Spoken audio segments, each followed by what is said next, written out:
Welcome, Nate. How are you? Firstly, I thought that was a Doing well. window How are you behind doing? you and it was very dark, but I think it's just a cupboard, isn't it? Yep. Exactly. So Just a closet door. we're here to talk about continue.dev. It's actually something I have used because I did this last December, which it's a long time in AI, when I was trying to evaluate some of the LLMs built into VS Code CoPilot, and then I wanted to test some local models.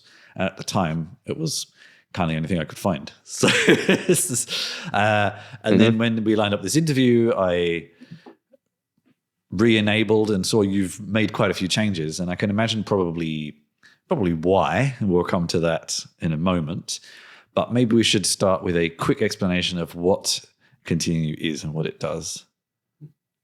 Yeah, absolutely. So Continue, called an open source AI code assistant. And so what that means, I think as you said a while ago, you had used CoPilot, wanted to look into some of the local models, to pull apart the second word, the AI code assistant. Yeah. I think this is, they proved to be very good to have autocomplete, finishing kind of a line for you. And then as these models kind of grew and got stronger, they were able to finish a few lines, and you could maybe highlight a piece of code and say, can you refactor this? Can you clean it up for me? And they could do that. They then were able to answer questions about a full file or maybe rewrite a full file. And these days, you're getting to the point where they can assist you with making multi-file changes. So that's kind of all growing. And that's what an AI code assistant is about, is you're doing your coding workflow, trying to make changes, and it basically accelerates you along that. And open source is what it sounds like. So we build VS Code extension, JetBrains extensions. They're fully open source, Apache 2.0 licensed, and do a lot of the same things that people are familiar with in other tools. Okay. And do just trying to remember, is it only local models, or could you also connect to online ones with API keys, that kind of thing as well? Yeah, so you can use any model you would like. And this is a huge part of our ML is choice, whether it's Claude Sonnet, whether it's OpenAI, whether it's something local on Olama. We've got plugins for basically anything. It's one of our biggest areas of contribution from contributors. Okay. Actually, well, I just opened it up, and my last query is still in the sidebar. So there we go. Awesome. And I think recently, when I opened the extension recently, I think you've also added the kind of MCP connections as well, the more agentic interaction, as well as just answering questions. Yep, that's correct. So it's been one of the huge things recently. I mean, we're always looking for how can you customize, how can you make this fit into your workflow. I think that MCP has been an awesome building block. So we're super excited about that. Yeah. And when did this begin? When did this project begin, and why? Yeah, why? So began officially full-time 2 years ago. Okay. That was when I left school, my co-founder Ty. Yeah, exactly. I think the story really starts. The why was, I've been a programmer since I was very young, always loved it. This language models came out, CoPilot came out. I started using it at some point for side projects. And I had this very funny experience. I'm working at NASA's Jet Propulsion Laboratory. So it's this lab building basically these probes to go off into space and explore the solar system. It's part of the government. They're very locked down, obviously. Like, this is information that they hold tight. And so there's no GitHub Copilot allowed. I think that's very reasonable. Yeah. I was working there at the day, no GitHub Copilot. And at night, love programming, wanted to work on side projects. And I was using Copilot. It was a lot of fun. I felt like I was moving fast. And I had this weird, juxtaposition of with and without. And I think I realized pretty clearly at that point that this is going to change some things. Like, I've been writing code for a while. This feels very different. I like it a lot. And I just felt a very strong urge to build in that direction and maybe build something that I could have used during my day job, because if it's all local and it's not going anywhere, that would have been absolutely okay. And so a little bit of inspiration. There's obviously winding turns in between, but that's where I would kind of contribute a lot of it too. And in terms of the local part, there's a couple of common tools that people are now using to sort of install and run local models. Do just integrate with those like Olama or LM Studio? Do you also offer a way to kind of install and run them as well? Yeah, so there's Olama, there's LM Studio are great choices for folks that want to run something on their own larger EPUs. They oftentimes upgrade to a project called PLLM. In all these cases, we try and let people use the tool that is best and most natural. We've got some first-class integrations, so it might walk you through the steps to here's how to install Olama, or you're missing this model, click here to do it, and we can make that happen in the background. But we tend to want to work with people and not kind of swallow up those things that they do really well. Yeah. And so let there be this awesome Olama or LM Studio that people can use to manage their models, and then Continue kind of sits over here and does its job and does that fantastically. Yeah. Okay. I'm just in fact, I think the menu that you offer has certainly increased as well. It's got a lot longer on the sources menu. Yep. I think there used to be a lot less, but okay, cool. Let's maybe do a demo of the sorts of things people can do, and then I've definitely got some more questions after that. So cool. So what I've got pulled up here is actually this project. So I'm in VS Code right now. Yeah. This is my code editor. On the left side, I've got my files. Here's a currently open file, some code. This happens to be a part of a Next.js application. And over here, I'm going to click here. It's running locally, so I can kind of see the site that it builds. So all of these files come together to build what used to be our website. So don't judge too harshly. This was built a while ago when we used to call Continue the easiest way to code with any LLM. And so here's the site, scroll down, see some things. So as I make changes here, it'll hopefully make them visible live, which is a good way to see what's going on. Yeah. So I've got Continue installed, and it's over here on the right side. So basically, a lot of the ways that you use Continue are you've got your code on the left over here, and you've got your chat window on the right. And it gives you the opportunity to kind of ask things and talk and flow back and forth with your code. So I might, for example, want to kind of find out what is this file doing. So to ask a question, you can see that it knows about my current file. And it's going to give me a pretty solid answer here. It's like it's the root layout, setting up fonts, Google Analytics, handling the layout. I could ask follow-ups. I could just say thanks. And so this is kind of one of the main features of Continue. We call this chat. Pretty self-explanatory. I think feels like you're maybe texting or emailing a friend back and forth, getting quick answers, kind of feeding the context into the language model. Now, one of the other introductory features we've got is it's called autocomplete. And so now I'm kind of typing in this file. Let's say I want to make a doc string. And so here you can see this faint, but it's there, this ghost text. And if I press tab, it's going to accept that. And it's going to give me another one here. Press tab, it will accept that. I think of tab autocomplete is kind of this way to finish the keystrokes that were obvious. And so for something here, like a comment or a doc string, this is pretty already well described, or this component. And so it may have been more or less obvious what I want to put here, which makes it a great opportunity to autocomplete.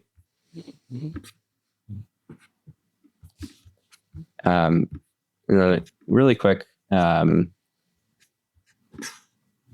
get some interactive changes in here.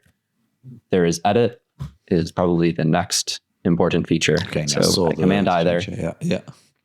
Yeah. And there's this font over here that we've got, but not using. So I want to say use left send font instead. And what's going to do in edit mode is stream the changes straight into my editor. And so I can see this nice diff here. It looks like it changed font right around here. That looks good to me. So I'm going to accept, and it saves it. And we can see it change the font over here. There's a little refresh. And so that's edit mode, kind of a little step beyond autocomplete. And kind of this I explained before, like the models are kind of growing up and doing more and more things. And as you trust them to do those things, Continue's able to, let you choose basically what amount of autonomy do you want to give it. If I go for a second to full autonomy mode, and in this case, I'm going to let it really just take the project as a whole. And so all of these files over here on the left, it's not a priori going to know anything about it, but I just want to ask it, use mono space for this app instead. And so what it's actually going to do is go search. So it doesn't know anything yet, but it's going to go look around, and you can see here it's looking for file matches for CSS. Here it's still kind of digging around, looking for a Tailwind config, and it's going to go find things on its own, which is great when I might not know where it is, or I might just not want to have to tell it exactly where to go. And this is all still running on local Claude as far as that. Yep. So this is with Claude. And so it's now going to make an edit for me to this file. And when I say, let's accept, we can see the changes here. Yeah. Very similar to what we had before, except now we're going to do this mono font. And you can see here it changed. Yeah. So now we got mono. Cool. Yeah. Actually, I'd tell a lie. I don't think Claude isn't a local model, is it? No. Yeah, so this doesn't happen to be a local model, but a lot of these same things, the tool often calling. The disappointing thing, the local ones don't always do quite so well because they're usually too small is half the problem, but yeah. I think, they're getting there. And so I think that's what's been interesting is there's been this lag behind some of the frontier models, and that lag is basically compressing. Yeah. And, it's with DeepSeek, I think that basically got down to, for a blip in time, almost no lag. And I think that will just continue to happen. And I think there have been more and more releases where, whether it's commercial models or open source, people are finding that they're cheaper to train, they're faster to train, smaller teams can handle this. And I'm really excited to see that. I think in one sense, it means, people talk about commoditization, but in another sense, I think it just means freedom and choice and the ability to run local and the ability to do it anywhere. Yeah. And just on the toolbar above the chat box, what are some of these other little icons you have here? Like the box, the pencil, the book, Yeah, that's a great question. Yeah. Let me clear this out. Models. Okay. So I think we kind of call this the notch is usually our name for it. And it relates to this control panel. I think this is one of the things that makes Continue stand out. Is that we want to let you customize. And so whether it's models that you're using, we've been talking about a lot, but it could also be the rules. For example, I might say, please always use Tailwind for styling, or please always write a doc string like this one. And Continue will remember. So we've got a default rule here, but I could actually say, like always give concise responses, one sentence only. And so I'm actually going to save that and ask, explain bubble sort or something. And you can see it used one rule here. And gave me a long sentence, but one sentence. So super customizable. And this ability to like shift it where you'd like it to go. And you could do the same thing with the different models, as you said, in a YAML file as well. 100%. Or So with any model, this should work. This is interesting. Okay, cool. Docs, is that your docs or is that make docs? So let me keep going through these. So we've got models. The obvious customization rules is the one we just went through. Docs is this ability to bring in, let's say we're using here Next.js app router, and there's a bit of kind of esoteric info in the docs. We want to ground the language model in that knowledge. Oftentimes it lets it give better answers. And so, or up-to-date answers. And so docs are kind of, I can add any custom docs that I want. Moving to this one would be prompts. So I could say, sure, this default prompt would be add some tests, bookmark it, make it super easy to call here. So these are kind of like, think of them like a conversation starter or even like a little program, an English program. And I want to kind of repeat this task over and over again. Maybe share it with my team quite often. And then over here is the tools. So when we saw it before, going and reading files and searching and editing files, these are all of those things that it's able to do. Yeah. Just out of interest, going back to that docs part, firstly, is that using any of the kind of common practices at the moment, like RAG or MCP, or is it something more custom? Yeah, that's a great question. So this is absolutely an instance of RAG. Okay. What we do is you'll give us a site.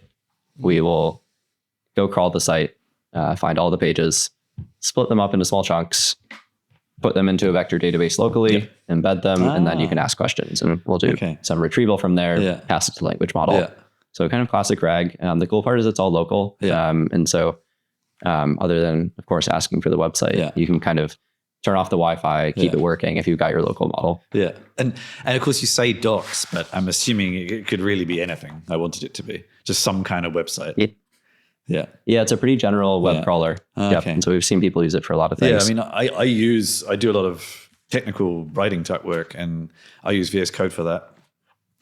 And I could quite happily add some sources for blogs and all sorts of things, and just go or my own. I've been trying to set up something similar with Obsidian for ages, and it's possible, but it's kind of fiddly. Whereas this is just like add a button, click a button, add some links, off we go. Sure.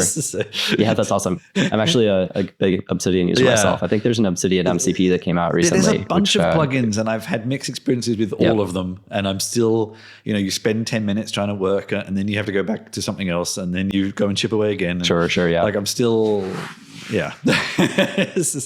all right. Cool. Let's jump out of screen share for now, and because I definitely have quite a few questions to ask around. So let's begin. A lot of what you've done here is sounds like a lot of work. So on the actual kind of continued team, is that just you, or are there others as well? There are others. Okay. So at this point, we're a team of 7. 7. Wow. Okay. And mostly engineers and working on this for a while. There was some time where it was my co-founder Ty and I, but definitely growing the team at this point. I think we've got a lot of developers that depend on Continue, and so making it extremely stable, keeping it up to date, been huge priorities for us. Okay, so let's talk about your business model, and then we're going to talk a little bit about your competitors' business models, because it's got busy space very quickly. So, why you mentioned open source, et cetera, like how will you pay for these 7 developers, ideally? Yeah, that's a great question. So I think the way we think about this is there's a bright line test with any product, and this is an open source product. And so what is it that fits into the open source and do people get to use for free, no questions asked? And where is it that we become a business that makes this a self-sustaining open source project so that it actually can stick around for the long run and people get that open source benefit because it's got the engine behind it. And for us, this becomes once you are on a team or in an enterprise that need team or enterprise features, that's where it happens. So all of the things that we saw today, this ability to customize, like we think that is an absolute everyone should have. There's no reason we would say you can't use Continue as the power tool that it is, that you can't use, say, edit mode or agent mode. That is absolutely something that should be available to everyone. And that's huge to us. Now, when you might say, we want to manage our team and we need to centralize our configuration and make sure that everyone has their API keys managed, that these are proxied through and we're able to do cost management and throttling and route them correctly to our GPU clusters, or collect audit logs, all in one place. These sorts of things are what become our business. Yeah. And so goal here really is that we're able to drive this self-sustaining open source project that people love and they can continue to love, and then build a great business on these enterprise deals. So now let's talk about VS Code and JetBrains tools, because the owners of those 2 products have their own equivalents to this built in. The JetBrains one, well, they had a version a few months ago which was not great. They've updated this, and I haven't actually tried the updated version yet.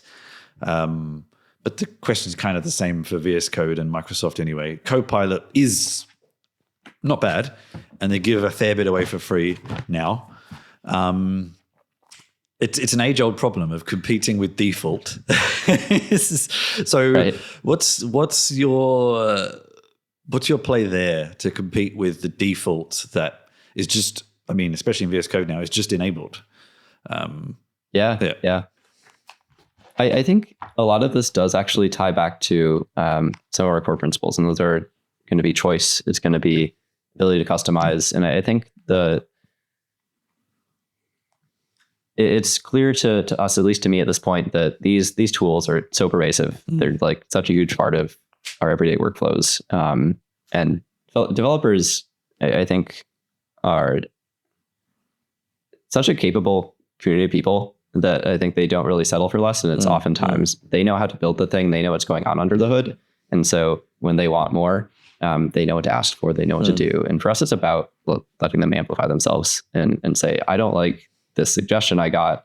Can I do something about it? And if you have a tool where you can't do much,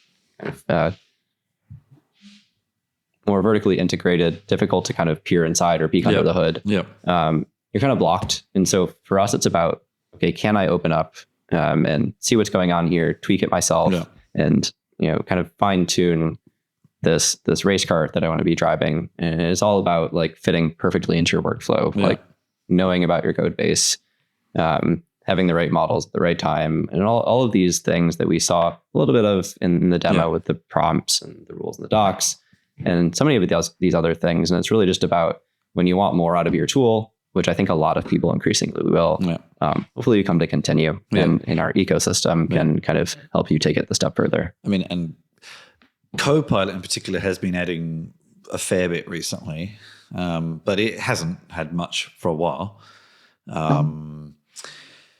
I think there's always this problem, isn't it? It's like there's a term that is a bit dated now, but I remember where it comes from about being Sherlocked. It's when Apple basically replaced Sherlock, which was, I can't even remember now, to be honest with you, but I remember it happening. It's a phrase that's come up many times where the vendor kind of kills a third-party developer because they've basically made the feature themselves. And does the third party continue or do they not? Oh, sorry, terrible pun there. Do you continue or not? Yes. Because there will be power users, but you're in a power user space. It's a developer tool, so it's sort of power users by default. I don't know. Not wanting to necessarily go into detail you don't want to go into, but have you noticed any kind of changes in usage or business as some of those default tools also change and improve or add more features that maybe only you had to begin with, et cetera, et cetera? Yeah, I think actually the thing that we've noticed is more excitement is across the board good. And I think what oftentimes happens is people learn for the first time about AI code assistance, or they learn for the first time about some certain feature. And if they get an intro to that from some other tool, that's actually great. And like they come in and they learn about it and say, this is awesome. Like this new direction, this agentic coding maybe recently is really cool for me. And then they get really excited and start poking around, and then they, from there, find continue. And oftentimes that happens. And when these exciting new things come out and maybe they find it first through someone else, I think it across the board just turns out to be quite good for us. Yeah. It's also interesting because there are other even competitors in what you're doing, but a lot of them are poorly maintained, come across as dodgy, spammy, don't work, et cetera, et cetera. When I was looking into finding you in the first place, you were the one I came across that actually felt not just like a scam. So that's also a bonus in itself. But so the other, we'll just stick with VS Code now because this doesn't really exist in the kind of IntelliJ ecosystem because they have kind of some open source components in the community edition, but no one really forks IntelliJ apart from JetBrains. So obviously there's also been this interesting trend where there's been some competitors come out of VS Code itself with Cursor, Windrush, Z sort of, although Z is actually fork of something else, but that have instead, and I think I see this mostly from Cursor, where they said, we did this because we couldn't make it work in VS Code. And I don't completely believe that. I think it might be more that they just wanted to have complete control. But the interesting thing is I look at your interface and it's very well contained. And then I go into settings and things and I start seeing the settings don't completely follow like VS Code settings and stuff like that. So have you always had an eye on maybe being able to do that yourself? Sort of spin it out into something independent as well at some point? Yeah, I think it's a question we've always asked ourselves. And there are trade-offs both ways. And I think what we ended up caring about was, look, we want to say, like, here's where developers are at. Let's meet them there. And I think that matters for a few reasons. And one is just how easy is it to kind of move over to continue? And so for an individual, maybe it feels more comfortable. For a company, it means you don't have to go through a large procurement process. And then there's kind of the question of, let me use it everywhere. And, there's VS Code and there's JetBrains. And already by saying, let's be an extension, we're able to do this in JetBrains as well. Yeah. But what about NeoVim? Yeah. And what about Eclipse? And what about Visual Studio and what about Zed? Yeah. And we get these questions all the time. And that is our intention, is to move to all the places the developers are. I think like that's one of the things is an IDE is a sacred place. Yeah. And to be able to kind of work where developers trust, where the keystrokes and the key bindings are second nature and there's muscle memory for those. Yeah. Like that's hard to rip away. And so I think we care a lot about going to those places. As you've seen, like there's a lot that we can do. Yeah, because I think the argument is, there's a few things that CoPilot especially does because it knows all the underpinnings, and especially with Microsoft also in GitHub, there's a lot of things it can do because it's the classic Apple play. They have access to APIs that no one else does. I think I might just be making this up, but sometimes it feels like that. Have you ever hit a point where you've been asked for a feature and you just can't do it because of some limitation, and someone says, "Oh, but it works in blah blah blah," and you're like, "Well, yeah, but I don't know how they're doing this because we can't seem to do it." Have you ever hit that problem, or is it a little better than? We have in minor ways, and I think they've always turned out to be relatively minor, and a lot of that is the VS Code APIs and the JetBrains APIs they're quite general. Yep. There's a lot that you can do. They basically help you, build out this general purpose text manipulator and all of the many decorations you might want to put on top. And so the vast majority of things we've been able to accomplish, we have full control over the sidebar seems to be the most important part at times. And true. There'll be hey, I'd like my text box here, or I'd like it there. And then oftentimes what we found is there's actually just maybe you're used to having it there, but try this and let's unify it into the sidebar. And it turned out people loved that. And so I think oftentimes it's a little bit of creativity. But then most of the time it turns out to work really well. Okay.